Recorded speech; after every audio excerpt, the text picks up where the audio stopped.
Iran threatening to retaliate after Republican House leaders urged President Obama not to take action to weaken sanctions against Iran. Speaker Paul Ryan, Majority Leader Kevin McCarthy, and Foreign Affairs Committee Chairman Ed Royce saying they expect Congress in the coming days to send the president legislation extending sanctions for 10 years. But Tehran says that move violates the Iran nuclear deal. Retired Lieutenant Colonel Ralph Peters is a Fox News strategic analyst, and he joins us now with more. Thank you very much for joining us. Happy Thanksgiving. Yes, to you too. So would this be a violation, as Iran is saying? No, because they were actually separate sanctions, separate deals. But the problem now is that the Iranian hardliners are used to getting their way. President Obama and Secretary Kerry signed a woefully one-sided deal that does not serve our interests. There was a massive giveaway to Iran. And the tragedy for us, the potential tragedy, Heather, is that President Obama is clinging to this as the last vestige of his foreign policy legacy, awful though it is.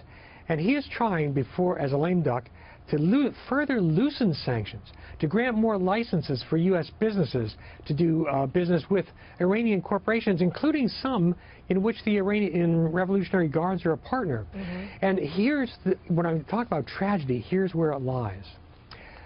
By closing off, as Obama is attempting to do, our peaceful leverage, sanctions, denial of business licenses, control of the U.S. dollar in international trade, by closing them off to President-elect Trump, he leaves President-elect Trump only a military option in a crisis. So I think President Obama, the great peacemaker, is, however incidentally, steering us on a path to a military exchange with Iran, and I'm convinced that we and the Iranians in the next few years will be shooting at each other, hopefully only on a small scale. Well, in terms of the nuclear deal itself, the president-elect has made it clear that he does not agree with it. He intends to change it. And also a couple people that you know that have been named in the administration so far, Lieutenant General Mike Flynn and then Michael Pompeo as well.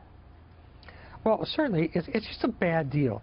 This is not about politics. It's not about, oh, get Obama, trash his legacy. Not at all. This is a deal that merely put Iran's nuclear program into slow motion. But the research goes on. We cannot even inspect their most sensitive sites. They're really allowed to continue doing everything.